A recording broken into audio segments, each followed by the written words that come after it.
أعوذ بالله السميع العليم من الشيطان اللعين الرجيم. بسم الله الرحمن الرحيم. الحمد لله رب العالمين، والصلاة والسلام على أشرف الأنبياء والمرسلين، خاتم النبيين وشافع المحشر، سيدنا المسدد بشيرنا الممجد نذيرنا المؤيد المصطفى الأمجد المحمود الأحمد أبي القاسم محمد وأهل بيته الطيبين الطاهرين المعصومين المظلومين الذين أذهب الله عنهم الرجس وطهرهم تطهيرا.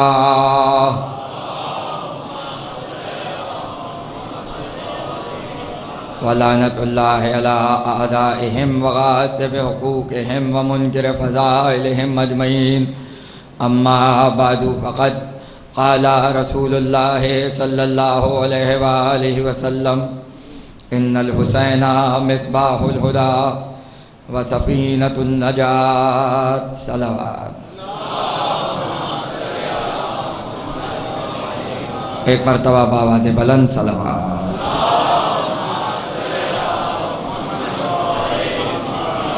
سن 1443 ہجری کا ماہ محرم ہے اور آج 7ویں تقریر آپ کے ذوق سماعت کے لیے ہدیہ کی جا رہی ہے،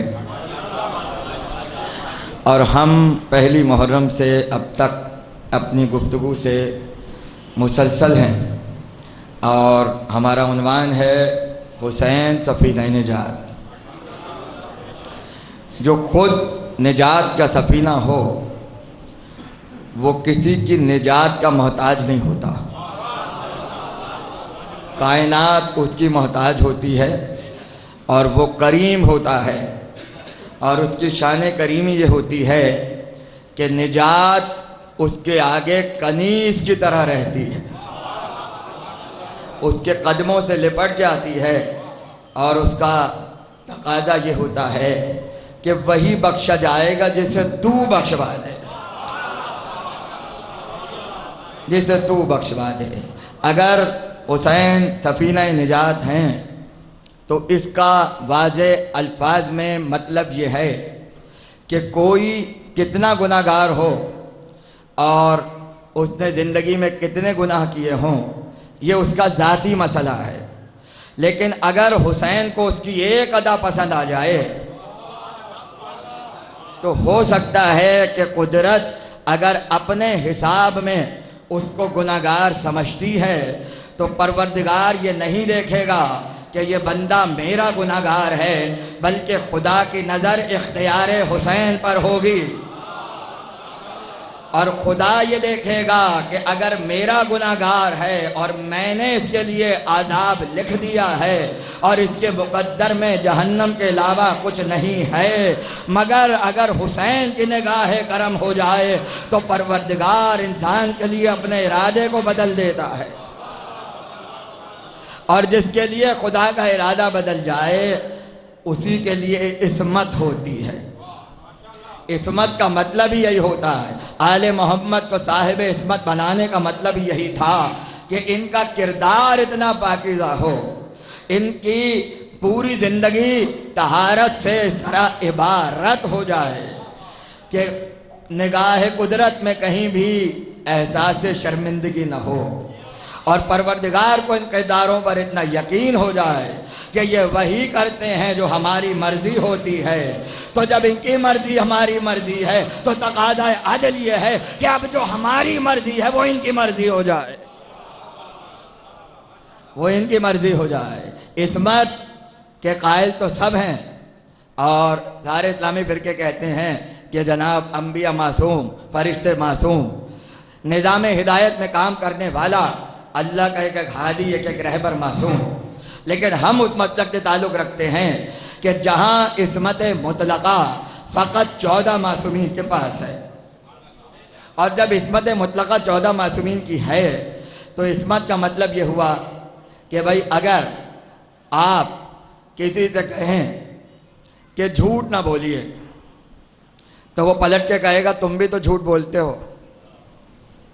اس کا مطلب یہ ہوا کہ جس کو روکا جائے روکنے والے نے خود کبھی وہ عمل نہ کیا ہو۔ اب اس کو آگے بڑھا دیجئے، آپ کہیں چوری مت کرنا، آپ کہیں گے تمہارے دادا تو خود چوری کرتے تھے۔ آپ کہیں آج سے شراب مت پینا، وہ کہیں گے تمہارا خاندان تو خود شراب پیتا تھا۔ اب اس کو ذرا آگے بڑھا دیجئے، اگر کوئی کہے بتوں کی پرستش نہ کرنا، تو کوئی اگر کردار میں ناتمام ہو تو لوگ پلٹ کے کہیں گے تمہارے باپ دادا تو خود بت پرستی کرتے ہوئے آ رہے تھے۔ تو عصمت کا مطلب یہ ہوا کہ اگر ہادی کسی کام سے روکے تو وہ کام خود نہ اس میں پایا جائے نہ اس کے خاندان میں پایا جائے۔ اب جب محمد نے کہا خبردار جو آج سے کسی نے شراب پی، خبردار جو کسی نے بت پرستی کی، خبردار جو کسی نے چوری کی، خبردار جو کسی نے بدکاری کی، تو تاریخ میں کوئی ایک انسان ایسا لاؤ جس نے پلٹ کے کہا ہو اے محمد تم روک رہے تھے، تمہارے باپ دادا بھی تو یہ کر رہے تھے۔ کسی کتاب میں نہیں ہے، کسی تاریخ میں نہیں ہے کہ عرب کے بدوؤں اور عرب کے جاہلوں نے پیغمبر کے خاندان پر انگلی اٹھائی ہو۔ اس لیے کہ جتنا پاک پیغام تھا اتنا پاک رسول تھا، اتنا پاک رسول جس کا بیک گراؤنڈ بھی طہارت، جس کا خاندان بھی طہارت، جس کا گھر بھی طہارت، جس کے ماں باپ بھی طاہر، جس کا دادا بھی طاہر، جس کا چچا بھی طاہر، اگر خدا کسی کو عصمت مطلقہ پر فائز کرے تو وہ کبھی غیر معصوم کی گود میں نہیں پلتا۔ اس لیے کہ اگر عصمت اہل بیت کے مدارج ہیں تو اس میں سب سے اعلیٰ درجہ یہ ہے کہ 14 صرف اور صرف 14 عصمت مطلقہ اور عصمت کبریٰ پر فائز ہیں، جس سے بڑی کوئی عصمت نہیں ہے۔ لیکن اس کے بعد وہ عصمت ہے کہ جو عصمت صغریٰ کے دائرے میں آتی ہے، کہ جو 14 میں تو نہیں ہیں مگر پھر بھی معصوم ہیں، 14 میں نہیں ہیں مگر پھر بھی معصوم ہے، تو قدرت اپنے ہادی کو کبھی غیر معصوم کی گود میں نہیں پلنے دیتی۔ تو اب ایمان ابو طالب پر بات نہ کرو، عصمت ابو طالب پر بات کرو۔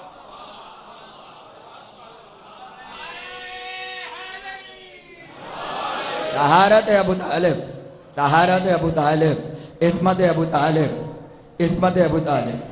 اور شان یہ ہے کہ پروردگار نے کہہ دیا ایسا پاک رکھیں گے جیسا پاک رکھنے کا حق ہے۔ شان دیکھیے اعلان کی یطہرکم تطہیرا، اس لیے کہ اگر تمہاری طہارت مشکوک ہو جائے تو ہماری توحید مشکوک ہو جائے، تو ہم اپنی توحید بچائیں تو تمہاری طہارت کا اعلان کریں گے۔ اور اس شان سے کہ ایسا پاک جیسا پاک رکھنے کا حق ہے۔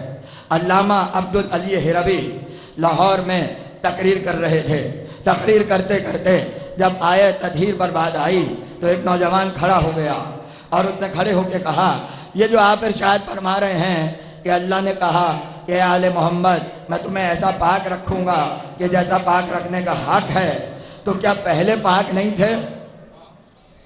تو کیا پہلے پاک نہیں تھے؟ تو عالم ہوتا ہے، اس کا جواب عالمانہ ہوتا ہے۔ جوان کو بٹھایا، کہا بیٹا میں آیت کی تلاوت کروں گا، ترجمہ تم کرنا۔ ان کا فرمائیے، کہنے لگے قل هو اللہ احد، کہنے لگے ترجمہ کرو۔ اس نے کہا اے رسول کہہ دو اللہ ایک ہے۔ کہنے لگے کیا اس دن ایک ہوا جب یہ آیت نازل ہوئی؟ اس نے کہا نہیں، ایک تو یکتا تو اللہ پہلے سے ہے، اعلان اس آیت میں ہو رہا ہے کہ یہی تو یہاں بھی ہے، پاک پہلے سے تو اعلان آج ہو رہا ہے۔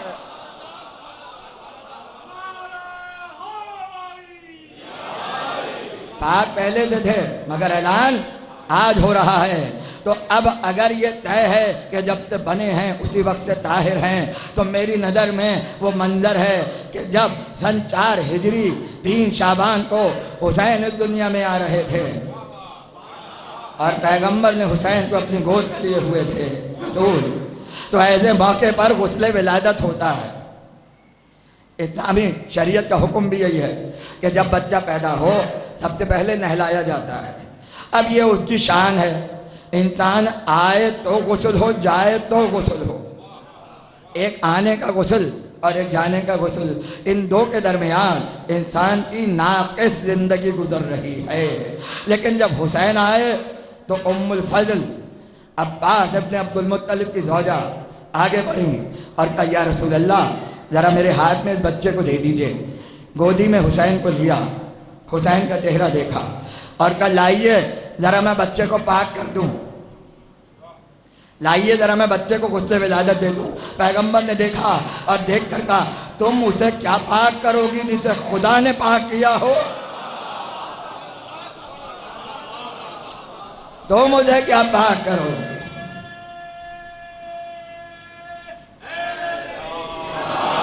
تم اسے کیا پاک کرو گی کہ جس کو خدا نے پاک کیا ہو، جہاں اللہ کی طرف سے طہارت آ جائے۔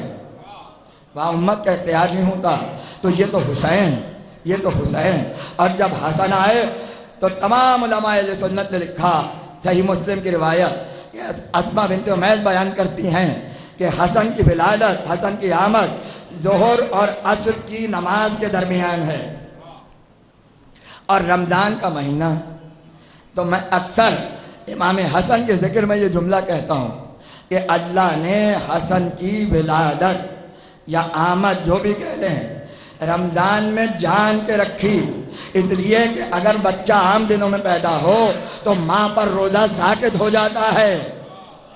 نہیں غور فرمایا آپ نے؟ اگر عام دن ہوں گے تو ماں تو ویسی روزہ نہیں رکھے گی، تو بچے کے آنے پر روزہ ویسے ساقط ہو جائے گا۔ لیکن اگر رمضان کا مہینہ ہو اور اس میں کسی کے گھر میں ولادت ہو جائے تو ماں پر روزہ ساقط ہو جاتا ہے۔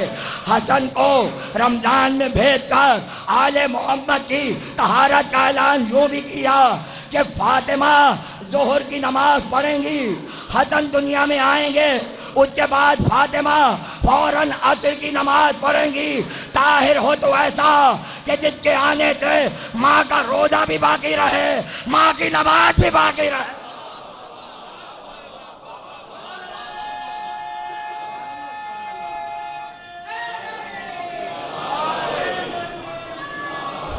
اور شہزادی نے پورے منظر کو بیان کیا، پورے منظر کو بیان کیا۔ آئے بس تھوڑی سے گوشے آپ کی خدمت میں پیش کرنے ہیں۔ اور آگے کا فاطمہ ذوق محسوس کر رہا ہوں۔ ہم ایسے رسول کو مانتے ہی نہیں ہیں کہ جسے جسمانی کمزوری ہو جائے۔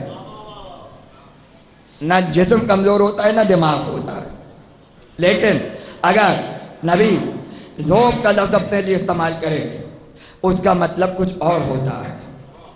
امت کی کمزوری اور ہے، ذوق رسالت اور ہے۔ اور اگر یہ ذوق رسالت سمجھنا ہو تو تھوڑا سا پیچھے چلیے۔ پیغمبر غار حرا میں ہیں، پہلی وحی نازل ہوئی، آئے خدیجہ کے پاس اور آ کر کہا خدیجہ اس وقت میں بار وحی کو محسوس کر رہا ہوں، اس وقت میں وحی پروردگار کے وزن کو محسوس کر رہا ہوں۔ تو تمام تاریخوں نے متفق ہو کے لکھا کہ رسول نے خدیجہ سے چادر مانگی تھی، اور جب چادر مانگی تھی اور رسول نے اوڑھی تو فوراً سورہ مزمل کا نزول ہوا، یا ایھا المزمل، اے چادر کو اوڑھنے والے۔ اس لفظ مزمل کے اندر خدیجہ کی چادر چھپی ہوئی ہے۔ پیغمبر نے اپنا اصول بتلا دیا، جب کوئی بہت بڑی وحی نازل ہوتی ہے تو ہم خوف الہی کے بار کو محسوس کرتے ہیں۔ اسے ہماری جسمانی کمزوری مت سمجھنا، بلکہ یہ تو جسم کی طاقت ہے کہ ہم وحی کا بار اٹھا رہے ہیں۔ یہ جسم کی کمزوری نہیں ہے، یہ جسم کی طاقت کا اعلان ہے کہ اتنی بھاری وحی، اتنی وزنی وحی کہ اگر پہاڑ پہ نازل ہو جائے تو پہاڑ ریزہ ریزہ ہو جائے۔ اگر ہم اس کے بار کو اٹھائے ہوئے ہیں تو یہ ہمارے جسم کی کمزوری نہیں ہے، بلکہ اعلان ہے کہ ہم نے ایک بہت بڑا وزن اٹھا لیا ہے۔ اب اس وزن کو حالت سکون میں لانے کے لیے اسی کے برابر کی چیز کی ضرورت ہوتی ہے۔ تو پھر طریقہ یہ ہے کہ جب پہلی وحی نازل ہو تو نبی خدیجہ کی چادر مانگیں، اور جب آیہ تطہیر نازل ہو تو فاطمہ سے کہیں ذرا اپنی چادر تو دے دو۔ یہ وزن آیہ تطہیر ہے، یہ بار وحی اعلان طہارت اہل محمد ہے، یہ جو محسوس کر رہے تھے۔ اور یہ واحد منزل ہے کہ جہاں وحی کے لیے آنا پڑا، خود چل کے آنا پڑا، اس لیے کہ جب بدر میں ہوتے تھے تو آیت بدر میں آتی تھی، جب خندق میں تھے آیت خندق میں آئی، جب مباہلہ میں گئے آیت مباہلہ میں آئی، جہاں نبی جائے وہاں آیت خود چل کر آئے، نبی آگے ہو آیت پیچھے ہو۔ مگر اے رسول، ہم نے تمہیں فاطمہ عطا کی ہے جو طہارت مطلقہ ہے، یہ اعلان سب سے مختلف ہے۔ اب تک تم آگے تھے، آیت پیچھے تھی، آج تمہیں خود فاطمہ کے گھر چل کے جانا پڑے گا۔ اس لیے کہ ہم انتہائی اہم اعلان کرنے والے ہیں۔ آئے اور آ کر کا چادر دو، بیٹی نے چادر دے دی۔ کتنا بڑا مریض ہو، اگر دوا مل جائے تو چہرے پہ بحالی آ ہی جاتی ہے۔ پیغمبر بار وحی کو محسوس کر رہے تھے، ادھر فاطمہ کی چادر اوڑھی تو رسول کا چہرہ ایسا خوشحال ہو گیا کہ بی بی نے کہا کأنہ البدر فی لیلۃ تمامہ و کمالہ۔ بابا کا چہرہ ایسے چمک رہا تھا جیسے 14ویں کی رات کا چاند چمکتا ہے۔ قرآن کہہ رہا ہے والشمس وضحاہا والقمر اذا تلاہا، سورج محمد ہیں، چاند علی ہیں، مگر فاطمہ کہہ رہی ہیں چادر کے نیچے میرے باپ کا چہرہ چاند کی طرح چمک رہا تھا۔ تشبیہ دینا کوئی زہرا سے سیکھے۔ ہر تشبیہ کا ایک انداز ہوتا ہے۔ آپ یہ نہیں کہہ سکتے میں نے دوپہر میں چاند دیکھا، ہو ہی نہیں سکتا۔ اس لیے کہ اگر آپ یہ کہیں گے تو لوگ کہیں گے جب آپ کو دن میں چاند نظر آ سکتا ہے تو تارے بھی نظر آ سکتے ہیں، اور جسے دن میں تارے نظر آ جائیں وہ تو پھر دنیا کا بہت ہی بہترین انسان ہوتا ہے۔ اس لیے ہر ایک کی تشبیہ مختلف ہوتی ہے۔ جب توجہ رہے، جب تاریکی سے روشنی نکلے تو چاند کی مثال دی جاتی ہے، اور جب اجالے سے ایک اور روشنی نکلے تو سورج کی مثال دی جاتی ہے۔ شہزادی دیکھ رہی تھی کہ میرے بابا چادر اوڑھے ہوئے بیٹھے ہیں، چادر کا رنگ ہے سیاہ، سیاہ چادر میں چہرہ ایسا تھا جیسے چاند چمک رہا ہو۔ اور کمال یہ ہے تشبیہ کا کہ بی بی نے مکمل تشبیہ دی، مکمل۔ بدر، پروفیسر صاحبان تشریف فرمائیں، علی قراء صاحب، علی باقر صاحب، بدر کہتے ہیں 14ویں کے چاند کو، 14ویں کے چاند کو تشبیہ دی تو 14 والی دی۔ اب مجھے نہیں پتا کہ 14ویں کا چاند دیکھ رہی تھیں یا رسول کے چہرے میں 14 کا جلوہ دیکھ رہی تھیں۔ کأنہ البدر فی لیلۃ تمامہ و کمالہ، جیسے بدر کامل چمک رہا ہو، جیسے بدر تمام چمک رہا ہو۔ دونوں لفظ ہیں، کمال بھی اور تمام بھی۔ ابھی آپ نے قصیدہ سنا غالب کا، غالب بار بار کہتے ہیں ماہ تمام، ماہ چاند، تمام مکمل۔ عربی میں بھی یہی ہے، بدر کامل، بدر تمام۔ تو جب ایک بدر ہے اور مکمل ہے تو کمال اور تمام کہنے کی ضرورت کیا ہے؟ اس کی ضرورت کیا ہے؟ کمال کا لفظ وہاں آتا ہے جہاں مقصد پورا ہو جائے۔ توجہ ہے؟ جہاں آپ کا مقصد پورا ہو وہاں لفظ کمال آتا ہے، چونکہ چاند کا مقصد ہوتا ہے 14ویں تاریخ تک پہنچنا۔ اب جب وہ 14 تک پہنچ جاتا ہے تو 14 کا چاند بدر کامل کہلاتا ہے۔ کامل کا مطلب یہ ہے کہ چاند کا مقصد پورا ہو گیا۔ اور جب لفظ تمام آتا ہے تو تمام تب کہتے ہیں جب مقدار پوری ہو جائے۔ چاند جب نکلا تو ناخن کی طرح باریک تھا، بڑھتا چلا گیا۔ جب 14ویں تاریخ تک آیا تو چاند کا قرص اور چاند کی آؤٹ لائن مکمل ہو گئی۔ کیونکہ مقدار پوری ہوئی تو تمام کا لفظ رکھا۔ بات واضح ہوئی؟ جہاں مقصد پورا ہو وہ کمال ہے، جہاں مقدار پوری ہو وہ تمام ہے۔ اب اگر اجازت ہو تو آیت پڑھوں، الیوم اکملت لکم دینکم واتممت علیکم نعمتی۔ غدیر کے دن دین کامل ہو گیا، نعمت تمام ہو گئی۔ کمال کا لفظ مقصد کے لیے ہے، تمام کا لفظ مقدار کے لیے ہے۔ اس کا مطلب ہے دین کا مقصد پورا ہوگا تو ولایت علی سے، اور نعمت کی مقدار مکمل ہوگی تو ولایت علی سے۔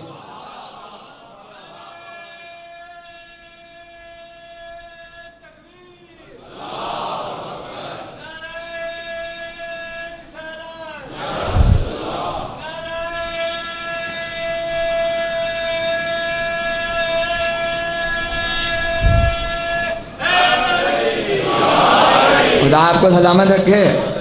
تو اب اگر کہیں کہ بابا کا چہرہ بدر کامل تھا، اس کا مطلب ہے رسالت کا مقصد پورا ہو گیا۔ اور اگر بدر تمام ہیں تو اس کا مطلب ہے کہ رسالت کو چادر کی جتنی مقدار چاہیے تھی وہ پوری ہو گئی، وہ مکمل ہو گئی۔ تو ایسی منزل پہ ایک ایک کر کے سب آئے، ایک ایک کر کے، اور داخل ہوتے گئے۔ سلام کیا، اجازت دی، داخل ہوئے، سلام کیا، اجازت دی، داخل ہوئے۔ اچھا بھائی، میں نے یہ جو آپ کی خدمت میں کیا تو ایک لفظ کی اور تشریح سن لیجئے۔ تمام اور کمال دو لفظ ہو گئے، اب ایک اور لفظ کی تشریح۔ حدیث قصہ کا ایک بہت واضح عنوان ہے سلام۔ حسن آئے سلام کیا، حسین آئے سلام کیا، علی آئے سلام کیا، سب چادر میں آئے سلام کیا۔ اگر کسی کو تہذیب نہ پتا ہو تو اسے حدیث قصہ پڑھا دیجئے، پتہ چل جائے گا باپ بیٹی سے کیسے بات کرے، ماں بیٹوں سے کیسے بات کرے، بھائی بھائی سے کیسے بات کرے، نانا نواسوں سے کیسے بات کریں، شوہر بیوی سے کیسے بات کرے۔ جہاں حدیث قصہ ہو وہیں پر تہذیب ہوتی ہے۔ بھائی جہاں علیہ السلام ہوگا وہیں تو تہذیب ہوگی۔ اس لیے کہ شروع سے آخر تک سلام سلام سلام سلام، بار بار سلام ہو رہا ہے۔ اتنا سلام کہ اسے بھی کہنا پڑا العلی الاعلی یقرؤک السلام۔ جو علی اعلیٰ ہے آیت بعد میں آئے گی، پہلے سلام ہوگا۔ جبریل آئے، آیت بعد میں آئے گی، پہلے سلام ہوگا۔ تو سلام کی کتنی اہمیت کہ معصوم صاحبان عصمت و طہارت ایک دوسرے کو سلام کر رہے ہیں تو پتہ یہ چلا کہ یہ سوچنے کی ضرورت نہیں ہے کہ ہم تو روز ملتے ہیں، ہم تو رہتے ہی اسی گھر میں ہیں، یہ تو ہیں ہی ہمارے ماں باپ، تو انہیں سلام کرنے کی ضرورت کیا ہے؟ نہیں، روز سلام کیا جائے۔ آنے والا بیٹھنے والے کو سلام کرے، پیدل سوار کو سلام کرے، سوار پیدل کو سلام کرے، شوہر بیوی کو سلام کرے، بھائی بھائی کو سلام کرے، باپ بیٹے کو سلام کرے۔ اور پھر یہ مت دیکھو کہ تم بڑے ہو وہ چھوٹا ہے، عظمت یہ ہے کہ بڑا پہل کرے۔ اور مومن مومن سے ملے سب سے پہلے سلام، سب سے پہلے سلام۔ تو پوری امت ایک دوسرے کو سلام کرنے میں مصروف ہے، اور آج بھی مسلمان ہر جمعے کے بعد پیغمبر کو سلام کرتے ہیں، اور جب جب رسول کی یاد آ جائے تو پیغمبر کو سلام کرتے ہیں۔ اب اتنا بتا دو، پوری امت نبی کو سلام کرے جتنے خود نبی سلام کرے۔ ادھر مسجد سے نکلے، فاطمہ کے دروازے پر آئے، چوکھٹ کے اوپر ہاتھ رکھا، السلام علیکم یا اہل بیت النبوہ۔ اگر پیغمبر کسی کو اہل بیت نبوت کہہ کر سلام کرے تو اس کا مطلب یہ ہے اہل بیت یہی ہے، کوئی اور نہیں ہے۔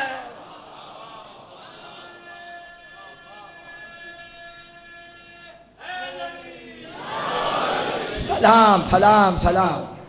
بار بار سلام. تو سلام کا مطلب کیا ہوا؟ کیا مطلب ہوا؟ سلامتی. اور یہی مطلب نہیں ہے، یہی مطلب نہیں ہے. سب ایک دوسرے کو سلام کہتے ہیں اور سمجھتے ہیں سلامتی. یہی مطلب نہیں ہے. ہے مگر یہ مطلب نہیں ہے. اب پوچھئے کیا ہے؟ سلام کہتے ہیں درخت کو.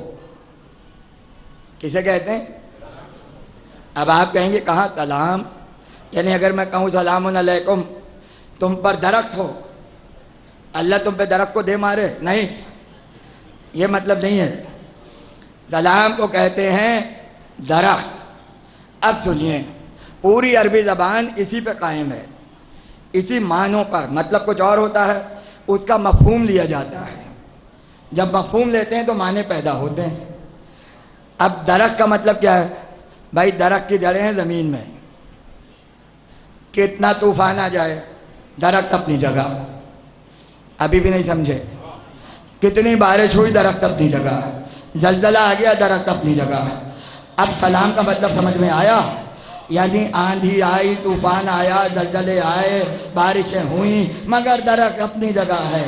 اب سلام کا مطلب یہ ہے کہ تم ویسے ہی رہو جیسے درخت آندھیوں میں سلامت رہتا ہے. زلزلہ آ جائے تمہاری زندگی میں مگر تم ایسے ہی رہو جیسے درخت سلامت رہتا ہے. کتنی مصیبت کی آندھیاں آ جائیں مگر تم ایسے ہی رہو جیسے درخت سلامت رہتا ہے. کتنے مصائب کی بارشیں ہو جائیں مگر تم ایسے ہی رہو کہ جیسے درخت اپنی جگہ رہتا. ارے بھائی اگر درخت سلام ہے، اگر درخت سلام ہے اور خدا قرآن میں کہہ دے ضرب اللہ مثلا کلمۃ طیبۃ کشجرۃ طیبہ اصلھا ثابت وفرعھا فی السماء. اللہ کلمہ طیبہ کی مثال شجرہ طیبہ سے دے رہا ہے جن کی جڑیں زمین میں ہیں، چاقیں آسمان پر ہیں. سلام درخت کو کہتے ہیں، کلمے کی مثال درخت کی ہے. اب جو شجرہ طیبہ ہوگا وہ رضی اللہ علیہ السلام ہوگا.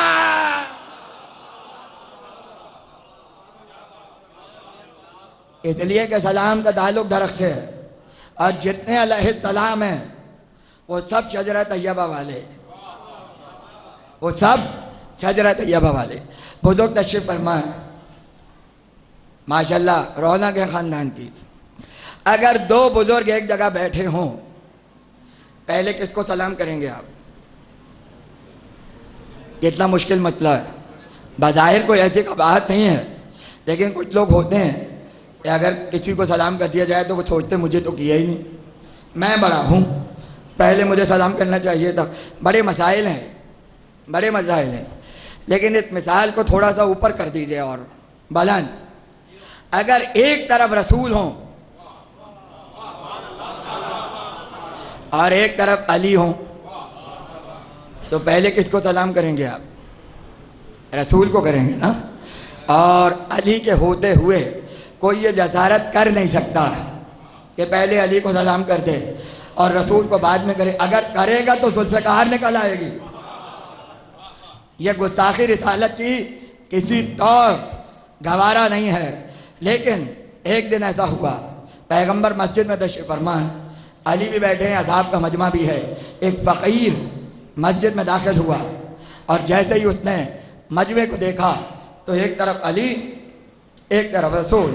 اس نے داخل ہوتے ہی کہا السلام علیکہ یا علی ابن ابی طالب.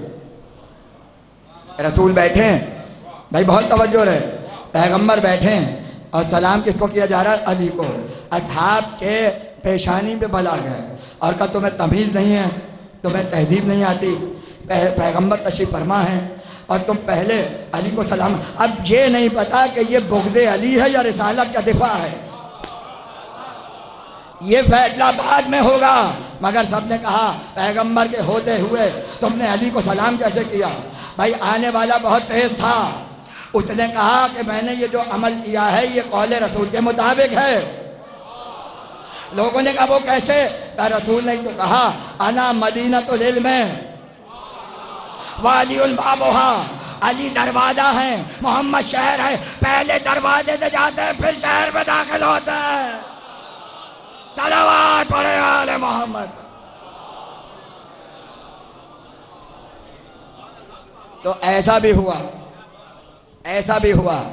اور جب خدا نے کہا جبریل جاؤ آیت پہنچاؤ، اور اس سے پہلے کہا گیا وَمَن تحت الکساء، چادر کے نیچے کون ہے؟ موقع تو تھا کہ فرشتے گواہی دیتے، ارے ہم نے تو چکی چلائی ہے، ہم نے تو جھاڑو دی ہے، ہم تو آیتیں لے کے گئے ہیں، مگر اس موقع پہ کہا مالک ہم نہیں جانتے۔ کبھی کبھی فرشتے بھی انہیں نہیں پہچانتے، کبھی کبھی اپنے بھی نہیں پہچان پاتے، معرفت کی منزلیں کچھ اور ہیں۔ اور خدا کہہ رہا ہے چادر کے نیچے کون؟ تو کیا معاذ اللہ ثم معاذ اللہ، اللہ کو پوچھنے کی ضرورت تھی کہ چادر کے نیچے کون ہے؟ کبھی کبھی سوال پوچھنے کا مقصد یہ نہیں ہوتا کہ کسی کو معلوم ہے یا نہیں ہے، بلکہ مقصد یہ ہوتا ہے کہ اوروں کو بتا دیا جائے، اوروں کو بتا دیا جائے۔ علامہ ہلی کتنے بڑے عالم، اور عظمت یہ ہے کہ اگر آپ کبھی نجف جائیں تو نجف میں علامہ ہلی اور مقدس ارجبیلی دونوں کی قبریں آتی ہیں پہلے، اس کے بعد مولا کے ذریعے آتی ہے، جسے علی اپنے جوار میں جگہ دے لیں، ان علماء حقہ کا مرتبہ اور احترام کیا ہوگا۔ بالکل روضے کے اندر قبر بنی ہوئی ہے۔ علامہ ہلی نے اپنی کتاب میں اپنا ایک خواب لکھا، اور خواب لکھنے کے بعد کہتے ہیں کہ میں اس تاریخ کو مر جاؤں گا، مہینہ تاریخ سال، اور کہا اگر میں مر گیا تو سمجھو جتنی سچی میرے مرنے کی تاریخ ہے اتنا سچا میرا خواب ہے۔ بھائی توجہ ہے آپ حضرات کی؟ علامہ ہلی نے اپنے مرنے کی تاریخ پہلے ہی بتا دی تھی، اور اسی تاریخ کو ان کا انتقال ہوا۔ یہ علی والوں کا مقام ہے، اپنے مرنے کی تاریخ پہلے ہی بتا دیتے ہیں، اور اس کی مثالیں بہت ہیں، میرے سامنے بھی ہیں، میں نے دیکھی، کراچی میں دیکھی۔ ہمارا علاقہ جو ہے رضویہ ناظم آباد کراچی میں، اس میں ایک بزرگ رہتے تھے، اور میں نے بڑا ان سے فیض اٹھایا، سید ماجد حسین رضوی علی اللہ مقامہ، بہت عاشق اہل بیت، بہت، بغیر شیروانی اور ٹوپی کے اپنے گھر سے نکلتے نہیں تھے، تہذیب کی پوری تصویر، اور صبح سے رات تک نشست ہوتی تھی، لوگ آ رہے ہیں جا رہے ہیں، اپنے وقت کے بڑے بڑے علماء، ذاکرین، خطبہ، شعراء، دانشور بیٹھے ہیں، گفتگو ہو رہی ہے، دنیا جہان کی باتیں ہو رہی ہیں، تو بڑا وقت میں نے بسر کیا، تو میں نے اپنی آنکھوں سے دیکھا 80 برس سے زیادہ کی عمر ہو چکی تھی، گلے میں کینسر بتایا گیا، ہسپتال میں داخل ہو گئے، جب گئے تو کہنے لگے ہمیں کسی اور ہسپتال میں مت لے کے جانا، بلکہ جو علاقے میں ہسپتال ہے امام زین العابدین ہسپتال، اس میں لے کے جانا۔ لوگوں نے کہا کیوں؟ کہنے لگے اگر مر گئے اور لوگ پوچھیں گے کہاں تھے تو سب کہیں گے امام زین العابدین ہسپتال میں تھے۔ کہنے لگے میری موت پر بھی سید سجاد کا ذکر ہوگا۔ ان باتوں کو یاد رکھیے گا، زندگی بھر کام آئیں گی آپ کے، بزرگوں کی عجیب و غریب باتیں ہوتی ہیں۔ اور جب داخل ہوئے تو کہنے لگے کہ ہم مئی کی 10 تاریخ کو مر جائیں گے، اس دنیا سے رخصت ہو جائیں گے، قبر کھدوا دو اور سویم کا ابھی سے انتظام کر لو، 10 مئی کو ہمیں دنیا میں نہیں ہوں گے۔ عجیب بات، اچھا سب سمجھے کہ ایسی کہہ رہے ہیں بیماری کی حالت میں کہہ رہے ہوں گے۔ اتفاق یہ ہوا کہ ہمارے ایک دوست اس زمانے میں کربلا سے آئے، اور اس وقت حرم امام حسین کے چاروں طرف کھدائی ہو رہی تھی، 25 فٹ، اور نیچے سے خاک شفا نکالی جا رہی تھی۔ تو انہوں نے کہا کہ اس سے بڑی خاک شفا کیا ہوگی کہ حسین کے حرم سے بھی 40 فٹ نیچے کوئی مٹی نکالی جا رہی ہے، تو 100% خاک شفا وہ جمع کر کے لے آئے۔ اور جب کراچی پہنچے انہیں پتہ چلا کہ ماجد صاحب ہسپتال میں ہیں، تو سیدھے گئے اور خاک شفا کے کچھ ذرے ان کے منہ میں دے دیے۔ جیسے گئے مرحوم کی آنکھ کھلی، کہنے لگے اللہ نے ہماری زندگی 9 دن بڑھا دی ہے، اس لیے کہ 9 فاطمہ زہرا کا عدد ہے، اور خاک شفا کی وجہ سے جو موت ہمیں 10 تاریخ کو آنی تھی وہ ٹل گئی ہے، بھائی توجہ رہے۔ اور واقعی 19 مئی کو ان کا انتقال ہوا، جو تاریخ انہوں نے بتائی تھی، تو پتہ چلا کہ خاک شفا کا ایک معجزہ یہ بھی ہے کہ زندگی کے دنوں کو بڑھا دے، ملک الموت کو پلٹا دے۔ ارے جب صدقہ موت کو ٹال سکتا ہے تو خاک کربلا کیوں نہیں ٹال سکتا؟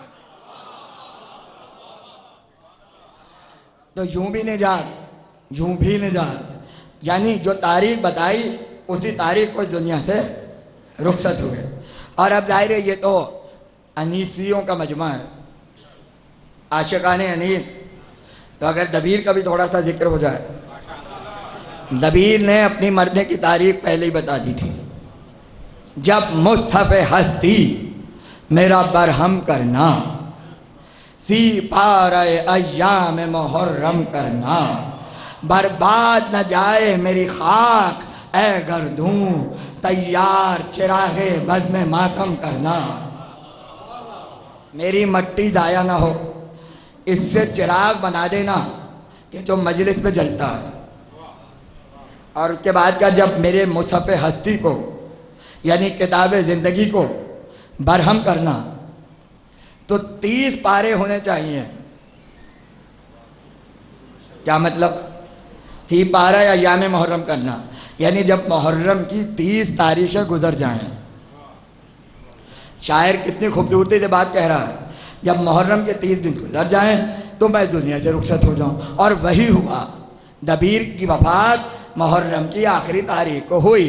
تو اگر کوئی غلامی کی معراج پہ پہنچ جائے تو وہ موت کو اپنی آنکھوں سے دیکھتا ہے، اور اتنے قریب سے دیکھتا ہے کہ اپنے مرنے کی تاریخ پہلے ہی بتا دیتا ہے۔ اس لیے علامہ ہلی نے اپنا خواب لکھنے کے بعد اپنے مرنے کی تاریخ لکھی، اور اسی دنیا کو رخصت ہو گئے اسی تاریخ کو، اور یہ چیلنج کر کے گئے، اب سمجھنا جتنی سچی میرے مرنے کی تاریخ ہے اتنا سچا وہ خواب ہے کہ جو میں لکھ رہا ہوں۔ بس 2 جملوں میں خواب سن لیجئے۔ علامہ ہلی کہتے ہیں میں باغات میں پھر رہا تھا عالم خواب میں، اور میں نے دیکھا کہ سبزہ لہلہا رہا ہے، سامنے تخت ہے، تخت پہ 2 بزرگ ہستیاں تشریف فرما ہیں۔ تو میں نے کسی سے پوچھا یہ کون؟ اس نے کہا لگتا ہے آپ نئے آئے ہیں۔ ان کا ہاں پہلی بار آیا ہوں۔ کہنے لگے آپ کو پتہ کون سی جگہ ہے؟ کہنے لگے نہیں۔ اس نے کہا یہ جنت ہے، جنت ہے۔ اور کہا وہ سامنے کون بیٹھا ہے؟ کہا ایک ہے محمد مصطفیٰ صلی اللہ علیہ وآلہ وسلم۔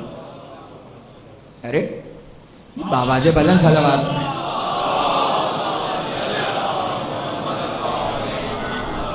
بھئی آپ حضرات پریشان تو نہیں ہو رہا ہے تو پھر بآواز بلند صلوات پڑھیں۔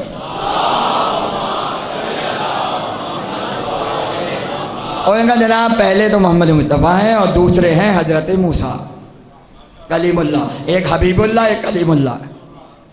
اب جب علامہ ہلی کو پتہ چلا کہ پیغمبر اکرم تشریف فرما ہیں، بھاگے ہوئے گئے اور جا کر پیروں پہ گر گئے، اور پیروں پہ گر کے پیغمبر کو سلام کیا۔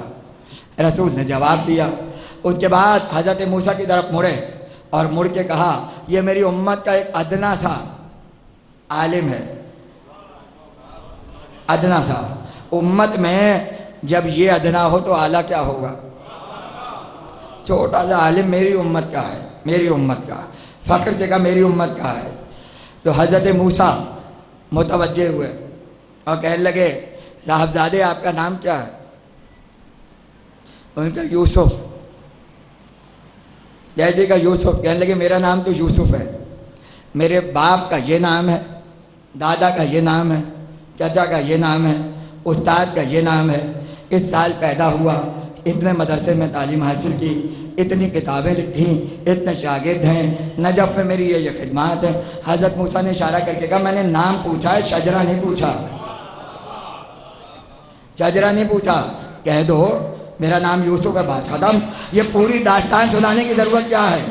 بھائی توجہ رہے، علامہ ہلی ہے ماہر علم کلام اور موسیٰ ہے کلیم اللہ۔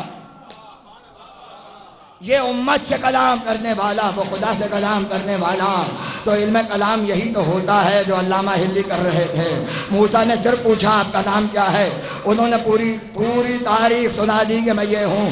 جیسے ہی موسیٰ نے کہا میں نے صرف نام پوچھا تھا، شجرہ نہیں پوچھا تھا، تو علامہ ہلی نے پلٹ کے کہا آپ سے بھی تو اللہ نے کہا تھا اے موسیٰ تمہارے ہاتھ میں کیا ہے؟ آپ کہہ دیتے میرے ہاتھ میں عصا ہے، بات ختم ہو جاتی۔ آپ نے بھی تو یہی کیا، جب اللہ نے پوچھا تمہارے ہاتھ میں کیا ہے، آپ نے کہا یہ وہ ہے اگر لٹا دوں تو تکیہ بن جائے، اندھیرے میں چلوں تو روشنی دے، کنویں میں ڈالوں تو پانی دے، درخت پہ ماروں تو پھل توڑ کے دے، اگر تنہائی محسوس کروں تو مجھ سے باتیں کرے۔ اتنی لمبی چوڑی بات کرنے کی آپ کو ضرورت کیا تھی؟ ارے بھائی غور نہیں کی آپ نے میں کیا کہہ رہا ہوں؟ علامہ ہلی کہنا چاہ رہے تھے جب آپ اللہ سے اتنی باتیں کر سکتے ہیں ایک چھوٹے سے سوال پر، تو میں بھی آپ سے باتیں کر سکتا ہوں۔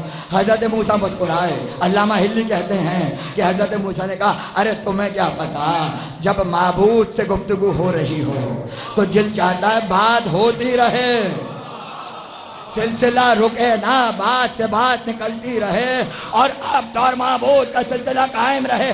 کہ یہی تو میں کہہ رہا ہوں، جب کلیم اللہ بیٹھا ہو تو چپ کون رہے گا؟ ایک چھوٹا سا سوال اللہ نے پوچھا موسیٰ تمہارے ہاتھ میں کیا ہے؟ تو اب آخری جملے تقریر کے، تو اب کیا اللہ نہیں جانتا تھا موسیٰ کے ہاتھ میں کیا ہے؟ وہی عصا کو کھل کرنے والا، بھیجنے والا عصا دے کے کہہ رہا یہ تمہارے ہاتھ میں کیا ہے؟ اللہ یہ چاہتا تھا ادھر ہم عصا دیں اور دینے کے بعد پوچھیں، کچھ دن کے بعد جب معجزات ظاہر ہو جائیں پوچھیں ہاں بھائی تمہارے ہاتھ میں کیا ہے؟ موسیٰ کہیں یہ بھی کرتا ہے، یہ بھی کرتا ہے، یہ بھی کرتا ہے، یہ بھی کرتا ہے۔ پتہ چلا اللہ موسیٰ کی زبان سے فضائل عصائے موسیٰ سنوانا چاہتا تھا۔ نہیں بھائی مجھے لطف نہیں آیا، توجہ رہے، طریقہ عجیب ہے۔ عصا دیں اور دے کے پوچھے ہاتھ میں کیا ہے، تو جواب میں موسیٰ فضائل سنائیں۔ اب اگر اللہ ملائکہ سے پوچھے چادر کے نیچے کون ہے، فرشتے کہے ہم نہیں جانتے، اب بدلے میں خدا کہے اگر یہ نہ ہوتے نہ چاند بناتے، نہ ستارہ بناتے، نہ کشتیاں چلاتے۔ ملائکہ ذکر سننے والوں میں تھے، خدا ذکر کرنے والوں میں تھا۔ اور طہارت آل محمد کا بیان ہو رہا تھا، طہارت آل محمد کا بیان بتلا دیا کہ جو چادر میں ہے وہی سفینہ نجات۔ انما مثل اہل بیتی کا مثل سفینۃ نوح، اہل بیت کی مثال نوح کے سفینے کی ہے۔ ہاں بغیر پردے اور بادبان کے سفینے نہیں چلتے، اس لیے اہل بیت کے سفینے کو چادر زہرا کے پردے میں رکھا، اور حسین کو جب سفینہ نجات کہا تو عباس کے علم کے پردے میں رکھا۔ وہاں بھی چادر ہے اور یہاں بھی چادر، لیکن یہ وہ سفینہ ہے کہ جسے چلانے کی طاقت 6 مہینے کا بچہ بھی جانتا ہے۔ 6 مہینے کا بچہ۔ علی اصغر باب الحوائج، باب الحوائج ہونا آسان نہیں تھا، علی اصغر کا باب الحوائج ہونا آسان نہیں تھا۔ ظاہر ہے کہ آج اس زادہ خانے کی روایت کے مطابق شہزادے کا تابوت برآمد ہوگا۔ آپ بہت تعجب سے مجھے دیکھ رہے ہیں کہ میں نے غلط کہا، اس لیے کہ جھولا برآمد ہوگا۔ تابوت تو شہزادوں کے برآمد ہوتے ہیں، جوانوں کے برآمد ہوتے ہیں، جھولا ان کا ہوتا ہے جو 6 مہینے کے ہوتے ہیں۔ خدا آپ سب کی گودوں کو آزاد رکھے۔ اب ظاہر ہے میں ابھی راستے میں یہ سوچتا ہوا آ رہا تھا، بے اختیار میری آنکھوں میں آنسو تھے۔ میں سوچ رہا تھا مولا آج 7ویں تاریخ ہو گئی محرم کی، ارے ہم تو جی بھر کے رو بھی نہیں سکے، اتنی تیزی سے دن گزر رہے ہیں۔ اب ذرا یہ بتا دیجئے اگر آج اصغر کا جھولا برآمد ہوگا تو آپ کو اصغر کا پرسہ کیسے دیا جائے، کیسے دیا جائے؟ اس لیے کہ اصغر کی شہادت ایک طرف، گلے پہ تیر کھانا ایک طرف، اس ماں پر کیا گزری ہوگی کہ جس کی گود میں 2 ہی گلاب تھے، ایک اصغر اور ایک سکینہ۔ سکینہ شام کے زندان میں سو گئی، اصغر کربلا کی خاک میں چھپ گئے۔ ارے ماں کی خالی گود، ماں نے زندگی کیسے گزاری ہوگی؟ اس لیے تمام علماء نے لکھا کہ رباب بعد کربلا سائے میں نہیں بیٹھی، سائے میں نہیں بیٹھی۔ 2 جملے علی اصغر کی ماں پر بھی سن لیجئے۔ اور جب رباب کو رشتہ دیا گیا کہ ہم سے شادی کر لیجئے، تو رباب نے کہا میں نبی کی بہو ہونے کے بعد کسی کی بہو بننا پسند نہیں کروں گی۔ اور ایک دن جب شادی ہوئی اور شادی کا کھانا بھونا ہوا پرندہ رباب کی خدمت میں بھیجا گیا تو یہ کہہ کر واپس کر دیا میں اپنے اصغر کے بعد مرغن غذائیں پسند نہیں کروں گی۔ کہاں تک گئی اصغر کی شہادت، بچے کا غم کہاں تک گیا۔ اور ایک دن جب شدید بارش ہو رہی تھی اور رباب صحن خانہ میں تشریف فرما تھی تو زینب نے کہا تھا شہزادی دیکھو کتنی تیز بارش ہو رہی ہے، ارے ذرا چھت کے نیچے آ جاؤ، ذرا چھت کے نیچے آ جاؤ۔ تو جانتے جملہ کیا کہا؟ کربلا میں حسین پہ اسی طرح تیر آ رہے تھے۔ اجرکم اللہ۔ ایسی ماں نہ کبھی دیکھی نہ سنی جو اتنی وفادار اپنے شوہر سے ہو، آل محمد کے گھرانے سے۔ رباب بنی ہاشم کی نہیں ہے مگر احترام امامت دیکھیے، احترام رسالت دیکھیے۔ محمد کے بعد کسی اور کا گھرانہ قبول نہیں کیا، پوری زندگی دھوپ میں رہیں۔ اور جب بھی کسی نے کہا شہزادی دھوپ میں آ جاؤ، بیوی سائے میں آ جاؤ، شہزادی سائے میں آ جاؤ، تو ہمیشہ یہ کہا کیا میرے اصغر کی قبر پہ سایہ ہو گیا؟ خدا آپ کی آوازوں پہ رحمت نازل کرے، خدا آپ کی آنسوؤں کو نہ روکے، یہ بہتے رہیں پوری زندگی آل محمد کے مسائل پر۔ عزاداروں کیا وقت تھا کہ جب خیمے سے رونے کی آوازیں بلند ہوئی اور حسین خیمے میں تشریف لائے، اور جب آ کر سیدانیوں کی بے قراری دیکھی تو حسین نے کہا ابھی میں زندہ ہوں، ابھی میں زندہ ہوں، ابھی گلے پہ چھری نہیں پھری ہے، یہ رونے کی وجہ کیا ہے؟ کہا آقا اصغر نے اپنے آپ کو جھولے سے گرا دیا، اصغر نے جھولے سے گرا دیا۔ حسین چلے 6 مہینے کے مجاہد کو ہاتھوں پہ لیا اور ایک جملہ کہا چلو اصغر پانی پلا کے لے آئے، پانی پلا کے لے آئے۔ 6 مہینے کا بچہ، عجیب جملہ کہا بنا کے شکل مجاہد کی لے چلے سرور، بنا کے شکل مجاہد کی لے چلے سرور۔ الٹ دیا علی اصغر کی آستینوں کو، بچے کی آستینوں کو الٹ دیا۔ ماں نے سرما لگایا، مجاہد جا رہا ہے، آل محمد کے گھرانے کی سب سے بڑی قربانی ہے، ایسی قربانی کہ آخری وقت تک ہر امام نے کہا کہ وہ تیر اصغر کے گلے میں نہیں لگا، ہمارے کلیجے میں پیوست ہو گیا، ہمارے کلیجے میں پیوست ہو گیا۔ اس لیے جب منہال کوفے سے مدینے آیا اور پوچھا منہال کوفے کے کیا حالات ہیں، تو منہال نے بتایا مولا مختار آپ کے قاتلوں کو چن چن کے قتل کر رہا ہے۔ تو اتنا پوچھا تھا کیا ہرملہ پکڑا گیا؟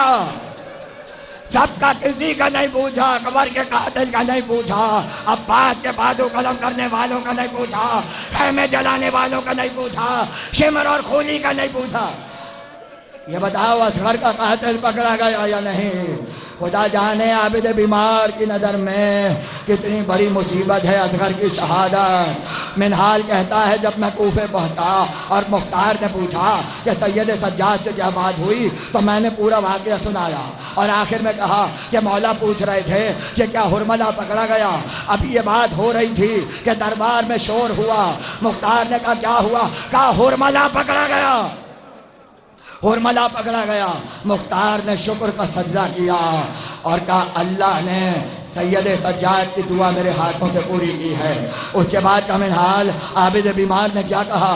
کہ سید سجاد کہتے تھے کہ خدا ہرملہ کو دنیا کی آگ میں بھی جلائے، آخرت کی آگ میں بھی جلائے۔ مختار نے کہا یہی ہوگا، اس کے ٹکڑے کیے جائیں گے، اسے اسی طرح تیر مارا جائے گا اور پھر اسے جلا دیا جائے گا۔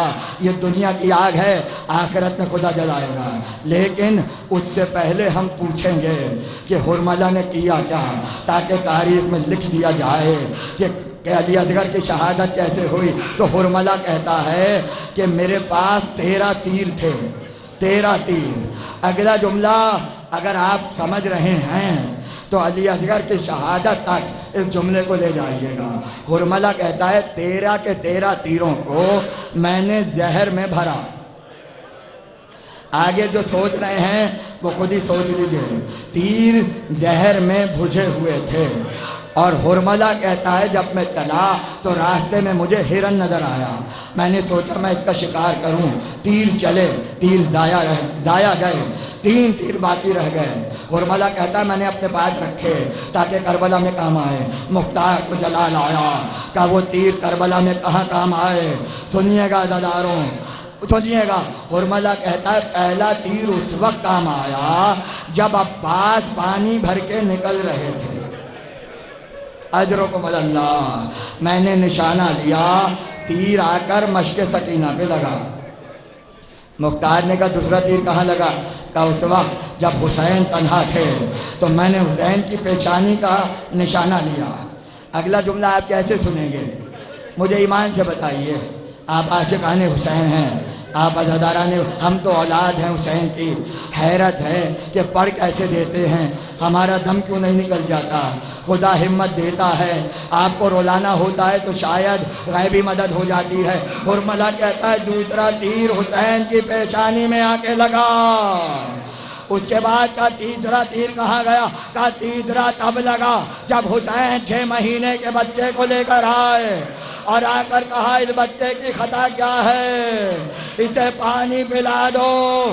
اس کے بعد کہا اگر تم یہ سمجھ رہے ہو کہ پانی میں اپنے لیے مانگ رہا ہوں، ہائے غربت حسین، اگر تم یہ سمجھ رہے ہو کہ پانی میں پی لوں گا، لو اپنے اصغر کو زمین پہ لٹاتا ہوں۔ اصغر کو جلتی ہوئی ریتی پہ لٹایا، حسین پیچھے ہٹ گئے، انتظار کرتے رہے کہ شاید کوئی پانی پلائے، کہیں سے پانی نہ آیا۔ حسین نے اصغر کو گودی میں لیا اور اتنا جملہ کہا اصغر اب حوض کوثر پہ سیراب ہونا، اب حوض کوثر پہ سیراب ہونا۔ عزاداروں، ایک لمحے کے لیے یہاں مسائل کو روک رہا ہوں۔ ہندوستان سے آج سے 200 سال پہلے ایک عورت کہ جو عیسائی تھی، وہ ہندوستان کی عزاداری پر کام کرنے کے لیے لکھنؤ آئی۔ جب اس نے لکھنؤ کے جلوس دیکھے تو اس نے کہا کہ میں ایک تبرک کو بہت تفصیل سے دیکھنا چاہتی ہوں، اس لیے مجھے بتائیے کہ آپ لوگ علم کیوں بناتے ہیں، تابوت کیوں بناتے ہیں۔ اس عورت کو لے کر آئے اور ایک چوراہے پر لا کے کھڑا کر دیا، سامنے سے جلوس گزر رہا تھا، جلوس گزر رہا تھا۔ ایک مرتبہ اس نے مہندی آتے ہوئے دیکھی، جب مہندی دیکھی تو پوچھا گیا یہ مہندی کیوں ہے؟ تو لوگوں نے کہا ایک شہزادے کی شادی کی خواہش رہ گئی تھی جو ماں پوری نہ کر سکے، اس کی یاد میں مہندی برآمد ہوتی ہے۔ مہندی آگے گزر گئی، اس کے بعد ایک علم نظر آیا۔ اس نے کہا یہ علم کیوں بنتا ہے؟ تو لوگوں نے کہا یہ ایک با وفا کی یادگار ہے، جس کے ہاتھ کٹ گئے تھے اس کی یاد میں یہ علم بنایا جاتا ہے۔ علم آگے بڑھ گیا، اس کے بعد ایک تابوت آیا جس پہ چہرہ بنا ہوا تھا۔ پوچھا گیا اس پہ روتے جائیے، یہ مصائب ہیں، یہ مصائب بیان کر رہا ہوں۔ اکبر کا تابوت آیا، اس نے کہا تابوت پہ چہرہ کیوں بندھا ہے؟ کہا یہ چہرہ تب باندھتے ہیں جب بچہ دھولا بنتا ہے۔ تو کہا کیا یہ دھولا کا تابوت ہے؟ کہا نہیں، یہ ام لیلہ کا لال تھا، 18 برس کا کڑیا جوان، کہ جس کی شادی کی تمنا تھی، ماں شادی نہ کر سکی، اس لیے تابوت پہ چہرہ باندھا جاتا ہے۔ ارے مہدی آئی گزر گئی، علم آیا گزر گیا، تابوت گزر گیا، پھر ذوالجناح آیا۔ پوچھا گیا یہ ذوالجناح کیوں سجایا جاتا ہے؟ لوگوں نے کہا یہ حسین کی آخری سواری ہے، جس نے آخری وقت تک حسین کا ساتھ دیا۔ جب ذوالجناح گزر گیا بد ہو گئے مصائب۔ ایک مرتبہ جھولا نظر آیا، جھولا آتا ہوا نظر آیا۔ اس نے کہا یہ جھولا، اس میں تو بچے بیٹھتے ہیں۔ کہا ہاں، حسین کا 6 مہینے کا ایک بچہ تھا، 6 مہینے کا بچہ تھا۔ اس نے کہا تو پھر جھولا کیوں برآمد ہوتا ہے؟ کہا یہ جھولا شام غریبہ میں جل گیا۔ ہائے ہائے ہائے، یہ جھولا کیا میں غریبہ میں جل گیا. کسی نے کہا جھولے میں کون سوتا تھا؟ کہا حسین کا 6 مہینے کا بچہ علی اصغر. کہا 6 مہینے کا بچہ جھولے میں کیوں سو رہا تھا اور یہ جھولا کیوں؟ کہا اسی کو تو حسین لے کر آئے تھے. کہا حسین کربلا میں 6 مہینے کا بچہ بھی لائے تھے؟ میں تو سمجھتی تھی کہ جوان آئے تھے. کیوں؟ کہا بچہ پیاس سے تڑپ رہا تھا. عورت کی آنکھ سے آنسو گرا. کہا 6 مہینے کا بچہ بھی 3 دن کا پیاسا تھا. کہا ہاں ماں کا شیر مادر خشک ہو گیا تھا، بچہ 3 دن کا پیاسا تھا. وہ ایک مرتبہ حیران ہوئی. اس نے کہا پھر کیا ہوا؟ کہا پھر یہ ہوا کہ حسین بچے کو میدان میں لے کر آئے اور حجت کو تمام کیا کہ اسے شاید چند قطرے پانی کے مل جائیں. وہ عورت دیکھتی رہی کہ کربلا میں اتنے ظالم تھے. میں آگے ایسا جملہ کہوں گا کہ آپ شاید اپنا گریہ برداشت نہ کر سکیں، اور اس سے زیادہ مصائب کا جملہ میں شاید آج کی مجلس میں پڑھ بھی نہ سکوں. وہ علی اصغر کی شہادت سناتا رہا. وہ غور سے سنتی رہی. اس کے بعد اس نے کہا، عمر سعد نے جو یزید کے لشکر کا کمانڈر تھا حرملہ سے کہا اقطع کلام الحسین، حسین کے کلام کو قطع کر دو. عورت نے کہا پھر کیا ہوا؟ اس نے کہا حرملہ نے کمان میں تیر کو جوڑا. بس یہ جملہ سننا تھا. عورت عیسائی تھی، ایک مرتبہ چیخ مار کے بے ہوش ہو گئی. جب عیسائی عورت کا یہ عالم ہو تو چاہنے والوں کو کیا ہونا چاہیے؟ عیسائی عورت چیخ ماری اور بے ہوش ہو گئی. جب ہوش میں آئی تو جانتے ہیں اس نے پہلا جملہ کیا کہا؟ اس نے آ کر کہا سنو، اپنے دل پہ ہاتھ رکھے گا سنو، اب یہ مت کہنا تیر آ کے بچے کو لگ گیا. اب یہ مت کہنا کہ تیر آ کر بچے کی گردن پہ لگ گیا تھا. اس نے کہا یہی ہوا، تیر آ کر نہ صرف یہ کہ اصغر کے گلے پہ لگا بلکہ حسین کے بازو میں پیوست ہو گیا. علی اصغر کا گلا اور حسین کا بازو ایک ہو گیا. اس کے بعد اس نے کہا اے بی بی یہ شہادت تو اپنی جگہ ہے مگر سنو اس کے بعد کیا ہوا. اس نے کہا پوچھو کیا ہوا. کہا مصیبت پر مصیبت یہ ہے کہ جس وقت اصغر کے گلے پہ تیر لگا رباب خیمے سے دیکھ رہی تھی. اجرکم اللہ، ماں در خیمہ سے دے، ارے میری کمائی لٹ رہی ہے. جسے 6 مہینے دودھ پلایا ہے وہ ایک تیر سے ذبح ہو رہا ہے. اجرکم اللہ. خدا کسی ماں پر یہ وقت نہ لائے کہ وہ بچے کو اپنی آنکھوں کے سامنے ذبح ہوتے ہوئے دیکھے. اپنی آنکھوں کے سامنے کیسے برداشت کیا ہوگا؟ پیغمبر کے زمانے کا واقعہ ہے عزاداروں کہ ایک اونٹنی لائی گئی. اس اونٹنی کے 2 دعوے دار تھے، دونوں کہتے تھے ہماری اونٹنی ہے.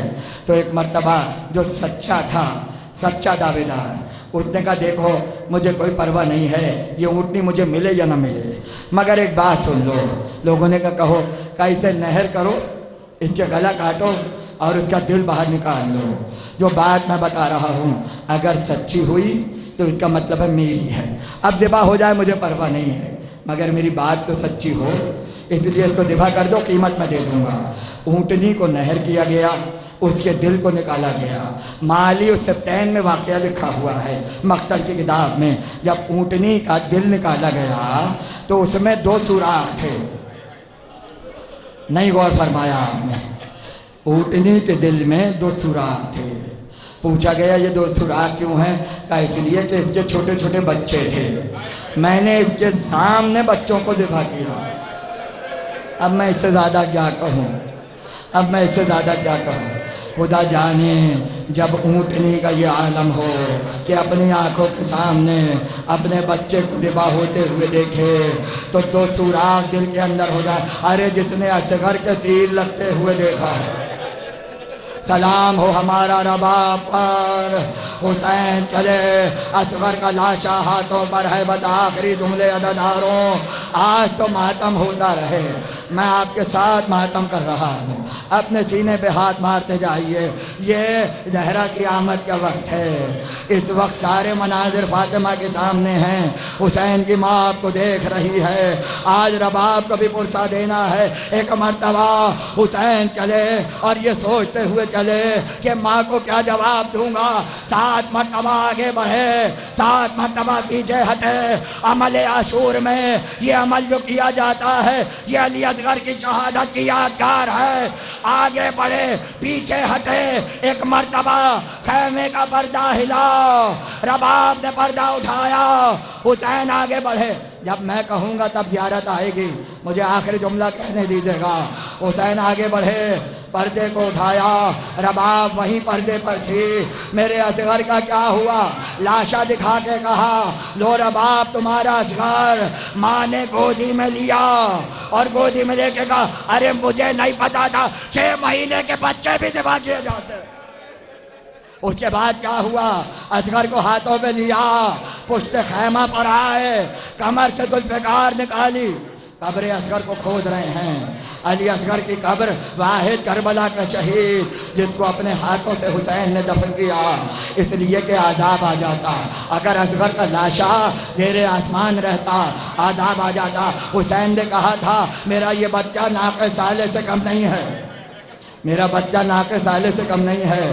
سنیے گا عزاداروں اور اس جملے کو محسوس کیجیے گا، عجیب مصیبت ہے شہادت علی اصغر کی۔ بہت آرام سے سنیے، جب میں کہوں گا تو جھولا آئے گا۔ عجیب مصیبت، حسین قبر کھود رہے ہیں اپنے ہاتھوں سے۔ یہ ذوالفقار کا مقدر تھا جو علی کے ہاتھ سے چلتی تھی۔ آج اصغر کی قبر تیار ہو رہی ہے۔ جب حسین قبر کھود رہے تھے تو علی اصغر کہاں تھے؟ علی اصغر کہاں تھے؟ علامہ دربندی نے اپنے مقتل میں لکھا کہ جب حسین قبر اصغر کھود رہے تھے تو لاشا ماں کے ہاتھوں پہ تھا، لاشا ماں کے ہاتھوں پر ہے۔ قبر حسین کھود رہے ہیں، اصغر کو قبر میں لٹایا، رخسار کو سینے پہ رکھا۔ اصغر فاطمہ کو سلام کہنا، محمد کو سلام کہنا اور کہنا اے اماں تمہارا بھرا گھر اجڑ گیا، حسین تنہا رہ گیا، سارے مارے گئے، اصغر کی قبر بنی۔ آج تک کسی کو نہیں پتا کہ اصغر کی قبر کہاں ہے، مگر جب قیامت کا دن ہوگا، قیامت کا جملہ کہہ رہا ہوں اسی پہ جھولا آ جائے گا، قیامت کا دن ہوگا، فاطمہ کی سواری آئے گی، ایک مرتبہ آواز آئے گی اہل محشر اپنی نگاہوں کو جھکا لو، حسین کی ماں آ رہی ہے، حسین کی ماں آ رہی ہے۔ سب آنکھیں جھکا لیں گے، نبی بھی آنکھیں جھکا لیں گے۔ کیوں؟ پردہ نہیں، پردہ نہیں، اس لیے کہ فاطمہ اس حالت میں آئیں گی کہ کوئی دیکھنے کی ہمت نہیں رکھے گا۔ کیوں؟ حسین کا خون بھرا کرتا، محمد کے دندان مبارک، حسن مجتبیٰ کے جگر کے ٹکڑے سب اپنے ساتھ لے کر آئیں گی۔ اس کے بعد نبی آگے بڑھیں گے، ہماری کا پردہ ہٹائیں گے، کہیں گے فاطمہ آج امت کو بخشوانے کا دن ہے، کیا لے کر آئی ہو؟ ایک بار اصغر کا لاشا سامنے رکھ کے کہیں گی اے بابا گناہگار امت کو میرا علی اصغر بخشوا، ماتم علی اصغر۔